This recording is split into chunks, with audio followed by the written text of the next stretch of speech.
Bom, tem ocupado a internet, o Instagram e vários grupos de WhatsApp a questão da ANPP, Acordo de Não Persecução Penal, que tem sido utilizado pela Polícia Federal para indeferir o pedido de aquisição de arma, obtenção de CR, entre outras coisas, porque a idoneidade sempre foi um requisito que existiu no malfadado, né, na lei apelidada como Estatuto de Desarmamento, e até então se resumia exclusivamente a idoneidade era você demonstrar que não tinha condenação contra você, não tinha processo crime contra você. E o que aconteceu?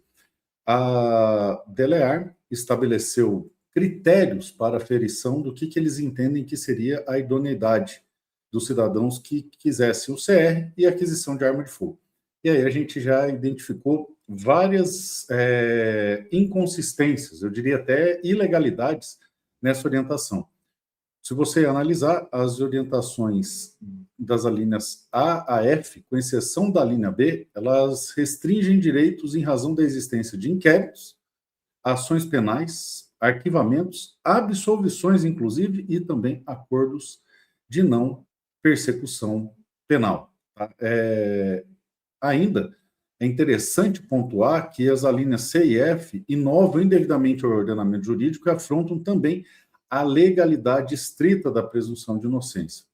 E, embora o tema tenha ganhado repercussão esse semestre na internet, é algo que nós já vemos enfrentando já há bastante tempo. Em 14 de outubro de 2025, nós oficiamos a Polícia Federal para tratar especificamente desses temas, questionando a inserção desses elementos que não estão na lei, que não tem previsão legal em específico, tá?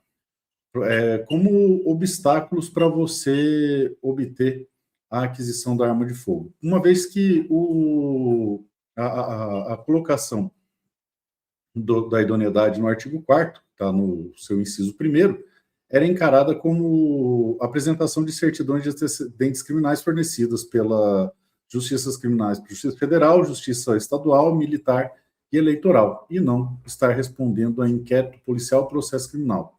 É o que está no seu inciso 1º do artigo 4º do Estatuto do Desarmamento. Vou colocar aqui para vocês, ó.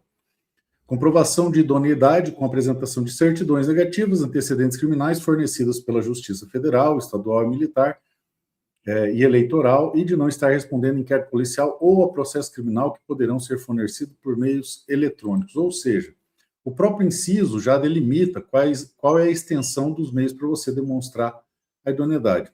O grande problema é que o decreto 11.615, de 23, ao regulamentar a lei 10.826, ela estabelecendo as regras de procedimento de aquisição de cadastro, comercialização de armas de fogo, munições, acessórios, etc., etc.,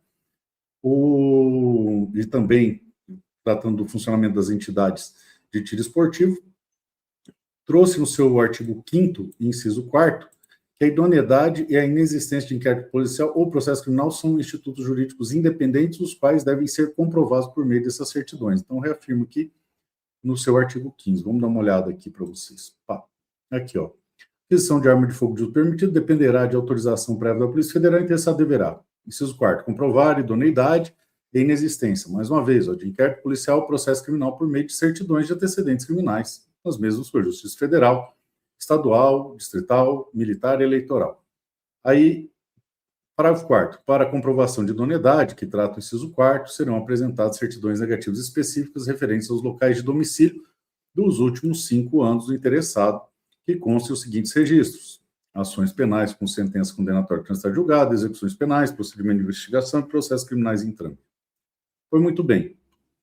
Posteriormente, no artigo 28, o decreto ele trouxe os elementos para ensejar a cassação do CRAF, dentre os quais a perda superveniente da idoneidade, trazendo no seu parágrafo 2º quais seriam esses elementos que demonstram a perda do requisito de idoneidade, entre outros, a existência de mandado de prisão cautelar ou definitivo, o indiciamento em inquérito policial pela prática de crime, recebimento de denúncia ou de queixa pelo juiz, tá certo? Tá aqui, deixa eu colocar para vocês o artigo.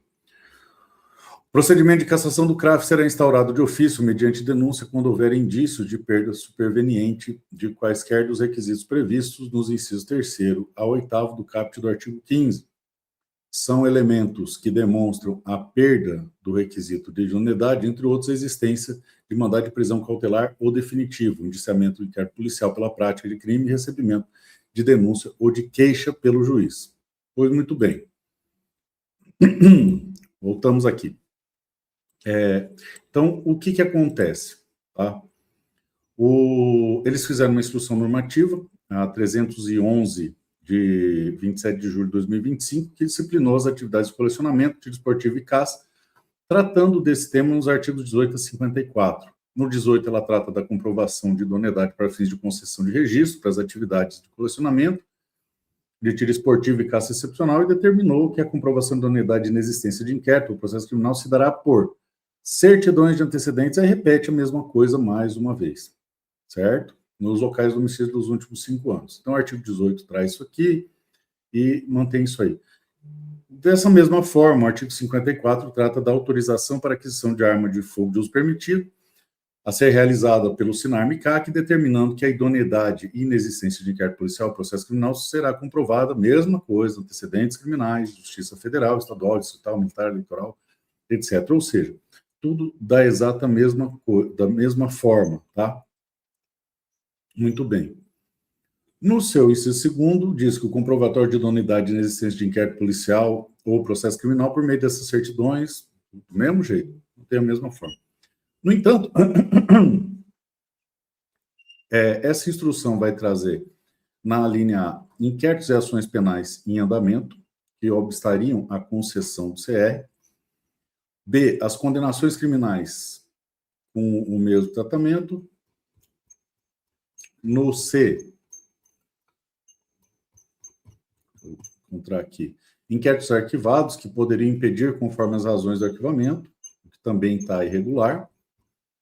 No D, absolvição só teria efeito vinculante se fosse negativa de autoria do fato, tá? E os demais casos também poderiam gerar implicações, que também está errado, tá, pessoal? E a questão da extinção da punibilidade pela pena cumprida após 5 anos, certo? Restabelecendo a idoneidade em crimes culposos e recomendando cautela nos dolosos, tá? O que também afronta os dispositivos, conforme a gente vai mostrar para vocês. E, claro, o acordo de não persecução penal, que retiraria a idoneidade, que é irregular, e estendendo isso à suspensão condicional do processo. E no nosso ofício, por fim, nós solicitamos que, analisando o procedimento deles, verificando a padronização de procedimento do SINAR-MICAC, especialmente tocante às disposições relativas à comprovação de idoneidade, o itens 2, a linha A a F, merece revisão e aprimoramento tecnormativo para garantir a perfeita consonância e coordenamento jurídico vigente. O próprio decreto 11.615 de 23 e a instrução normativa 308 de 2005, os princípios constitucionais da legalidade, presunção de inocência, proporcionalidade e segurança jurídica, saltando ainda que o objetivo trazer o critério de legalidade. Vocês lembram quando a gente criticou a questão da atividade ilícita, eles pedirem um comprovante de renda? Então, qual é o grande problema? O grande problema é que no Estado de Direito, você não pode impor exigência que não está na lei.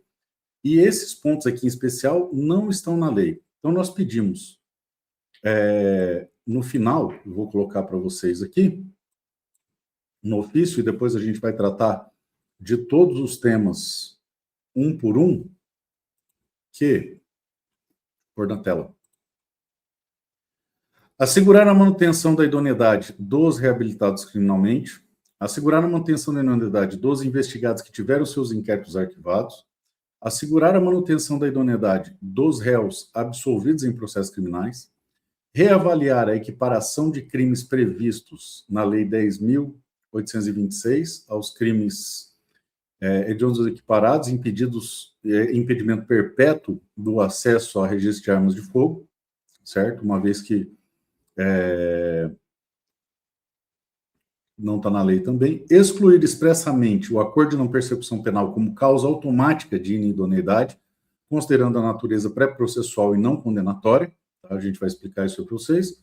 Promover o alinhamento procedimental com os artigos 15 e 28 do Decreto 11.615 de 23, de modo que a aferição da idoneidade observe apenas os elementos legais expressamente previstos. Quais são? Indiciamento, recebimento de denúncia ou queixa, mandado de prisão, certo? Isso tudo para visando garantir, claro, a uniformidade de interpretação, previsibilidade decisória e conformidade com os princípios constitucionais aplicáveis, reforçando a legitimidade e a credibilidade institucional, etc, etc. Bom, pois muito bem.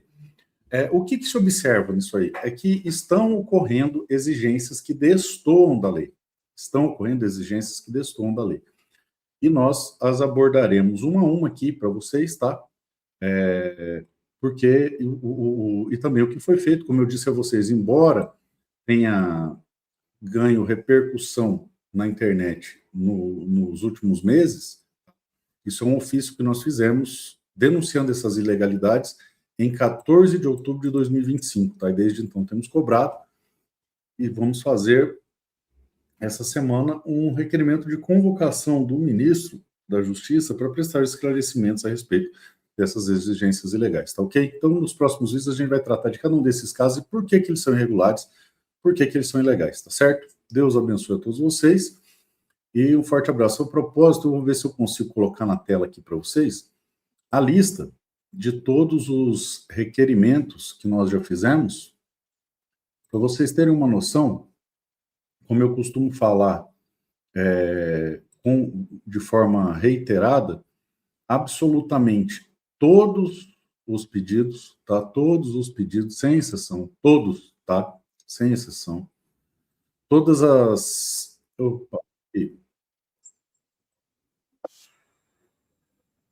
peraí, peraí, peraí que deu pau aqui. Todos as irregularidades que ocorrem, tá? Todas, sem exceção, as irregularidades que ocorrem, nós já oficiamos. Então, tudo que ganha internet, já pelo menos alguns meses, nós oficiamos a entidade competente, deixa eu tirar o áudio aqui, nós oficiamos a entidade competente para que tome as providências cabíveis, tá? Tome as providências cabíveis, aqui, tome as providências cabíveis. E por que nós não divulgamos? Ora, por que não divulgamos? Por uma razão muito simples. Se você divulga antes de vir a resposta, tá? Aqui. Se você divulga antes de vir a resposta, você se auto-sabota. Simples assim, tá? Vamos ver se eu consigo colocar na tela aqui, final, para vocês terem uma noção de quantos ofícios a gente já fez, e isso já... como que eu vou dizer para vocês? Isso representa mais de 6 mil páginas de ação parlamentar fiscalizatória sobre exclusivamente a pauta de armas. Tá? Peraí. Aqui, tá? Deixa eu colocar na tela aqui para vocês.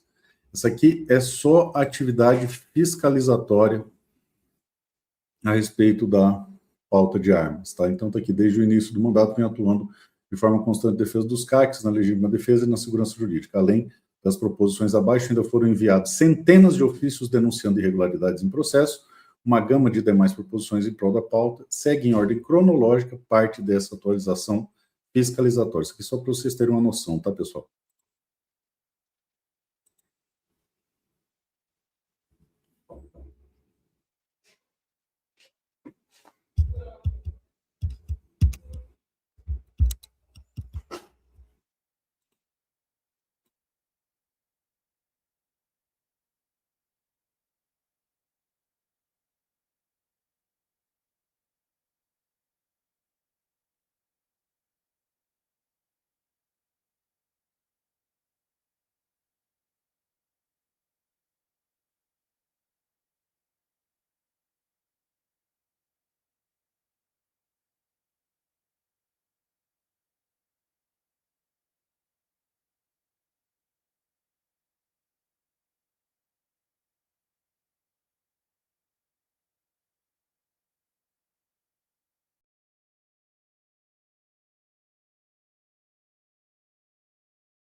Muito bem, isso aí só para vocês terem uma noção do que foi feito até agora, tá? Só de atividade fiscalizatória, tá certo?